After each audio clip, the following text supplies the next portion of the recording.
नमस्कार. झटपट स्वादिष्टमध्ये मी भारती तुमचे पुन्हा एकदा मनापासून स्वागत करते. हे सगळं साहित्य बघून तुमच्या लक्षात आलंच असेल की आज काय बनवायचं आहे. तर मुळ्याची भाजी. मुळ्याची भाजी म्हटलं तर लहानांपासून मोठ्यांपर्यंत लोकांना खायला आवडत नाही, पण तीच भाजी मी आज तुम्हाला अशा प्रकारे बनवून दाखवणार आहे की अगदी लहान आणि मोठी माणसंसुद्धा ते आवडीने खातील. आता त्यासाठी लागणारे साहित्य, हा मी एक मुळ्याची जुडी घेतली होती. अगदी मला मोठी बरगतचं जुडी मिळाली आहे. मिरच्या, मीडियम साईजचे मी 3 कांदे कापून घेतले आहेत. मीठ, ओलं खोबरं आणि तेल. आता सगळ्यात अगोदर आपल्याला काय करायचं आहे, हा मुळ्याची जी पानं आहेत असे हे आपल्याला मुळे तोडून घ्यायचे आहेत, किंवा तुम्ही कापूनसुद्धा असे घेऊ शकता सुरेने. आणि ही पानं आपल्याला बारीक अशी चिरून घ्यायची आहेत आणि ह्या मुळ्याची वरची अशी सालं काढून हा मुळासुद्धा आपल्याला किसून घ्यायचा आहे. तर मी काय करते, आता ही सगळी पानं मी बारीक अशी चिरून घेते आणि मुळा किसून घेते. आता मी काय करते, तुम्हाला हा मुळा कसा चिरायचा, मुळ्याची पानं कशी चिरायची ती दाखवते. आता हे बघा, हे असे जे लास्टला जो देठ होता तो मी असा कापून घेतला आहे आणि आपल्या हातात येईल तेवढा आपण असा हातात घेऊन बारीक बारीक असा चिरून घ्यायचा आहे.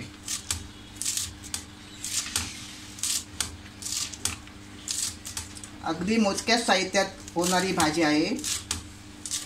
आणि या भाजीचा उपयोग म्हणजे काय माहिती आहे, ही भाजी जरी खायला आपल्याला आवडत नसली तरी पित्तासाठी खूप छान आहे आणि मूळव्याधीवर सुद्धाही छान आहे. म्हणून तुम्ही एकदा जरूर करून बघा. बघा, अशी आपल्याला बारीक बारीक चिरून घ्यायची आहे.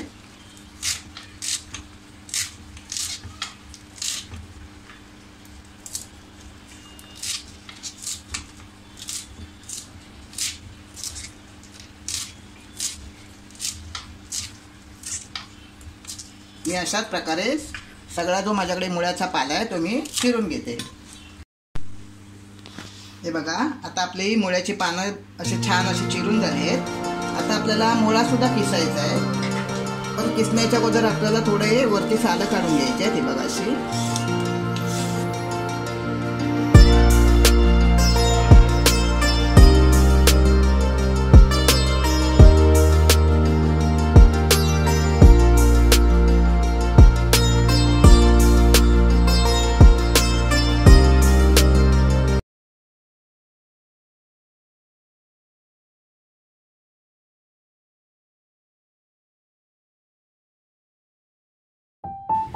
आता आपला मुळा छान असा वरची सालं काढून झाली आहेत मुळ्याची. आता पण हा मुळा किसून घेऊया.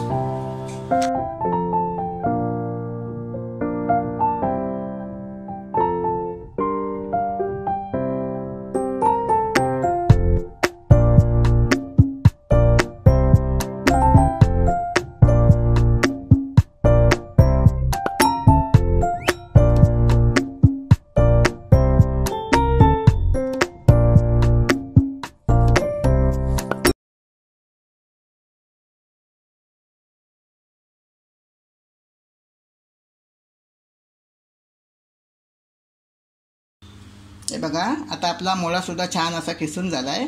आता आपल्याला काय करायचं आहे, याच्यामध्ये आपल्याला मीठ टाकायचं आहे. आणि मीठ म्हणजे जास्त असं टाकायचं नाही आहे, पण मीठ टाकून आपल्याला ही भाजी थोडी अशी मुरडून घ्यायची आहे. त्याने काय होईल, आपल्या मुळ्याच्या भाजीला उग्र वास असतो, तो वास निघून जाईल. असं हाताने आपल्याला अशी मुरडायची आहे.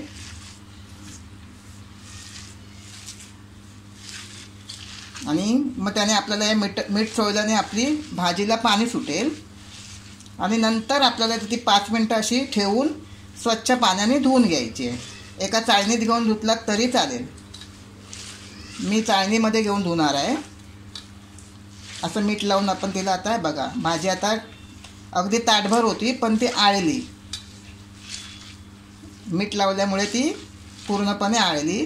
आणि हे बघा असं पाणी सुटतं त्याला. हे बघा,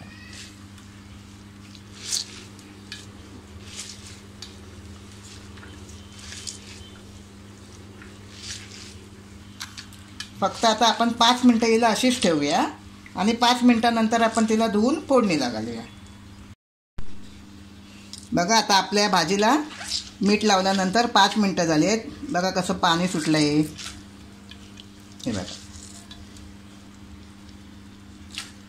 म्हणजे याच्यातून हा जो भाजीला उग्र वास असतो तो निघून जातो.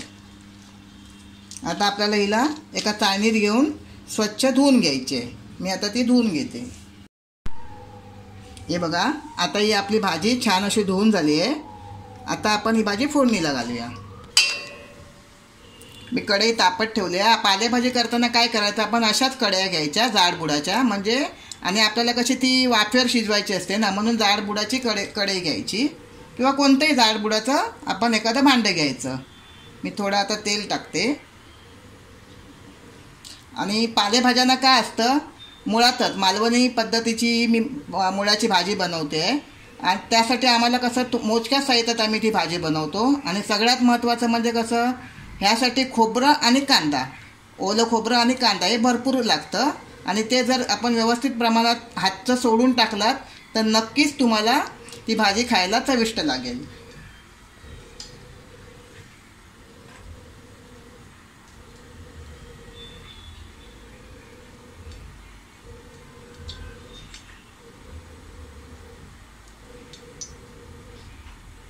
आपलं तेल तापलं आहे. आपण हिरव्या मिरच्या घालूया. या थोड्या कमी तिखट मिरच्या आहेत, मग मी 4 मिरच्या टाकल्या. तुम्हाला जशा कमी जास्त प्रमाणात आवडत असतील तशा तुम्ही मिरच्या वापरू शकता.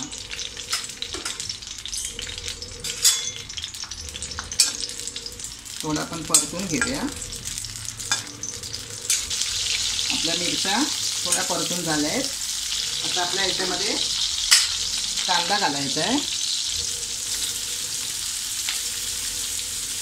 मी मीडियम आकाराचे 3 छान असे कांदे घेतले होते बारीक चिरून. तो सुद्धा आपल्याला थोडा गुलाबी रंग येईपर्यंत परतायचा आहे. अगदी लालसर झाला आहे. आता आपण काय करूया, ही जी धुवून घेतलेली मुळ्याची भाजी आहे ती आपल्याला त्याच्यामध्ये टाकायची आहे. आता तिला टाकताना काय करायचं आहे, जो आपण मुळा धुवून घेतला आहे तो आता काय करायचं, असं हाताने आपल्याला असं दाबून घ्यायचं आहे, म्हणजे पाणी काढून टाकायचं आहे त्याच्यातलं. अशा हाताच्या मुटक्याने असं आपल्याला मुटके मारून घ्यायचे त्याचे. हे बघा,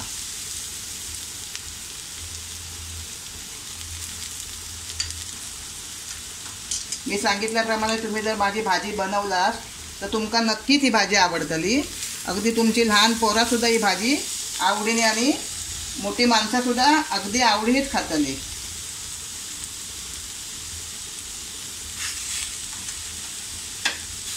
आता आपण ही व्यवस्थित अशी परतून घेऊया.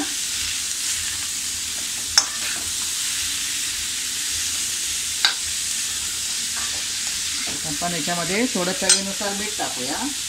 भाजीला आपण मीठ पहिलं चोळलेलं होतं, पण धुतल्यामुळे ते मीठ सगळं निघून गेलं. तरी पण पालेभाज्यांना मुळातच त्यांचं मीठ असतं थोडंसं, म्हणून आपण थोडं कमी मीठ टाकायचं आहे.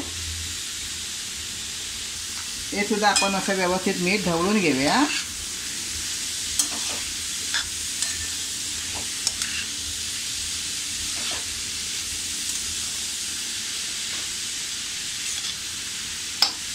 आणि आपण याला 5 मिनटं मध्यम गॅसवर झाकण लावून ठेवूया, म्हणजे कसं थोडीशी व्यवस्थित आपली भाजी मुळा जो असतो तो आपला छान असा शिजून येईल.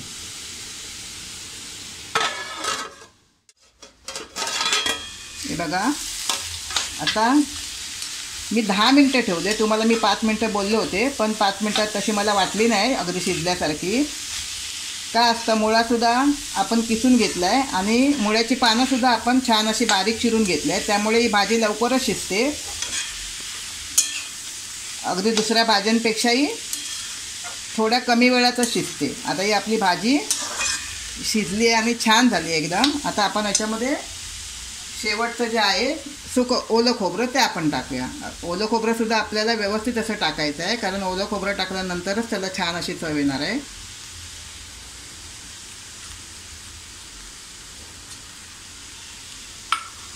आणि ही सुद्धा आपण अशी व्यवस्थित ढवळून घेऊया.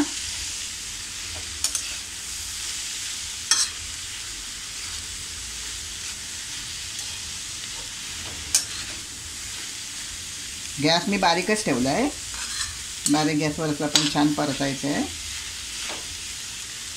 बघा अशी छान दिसते भाजी.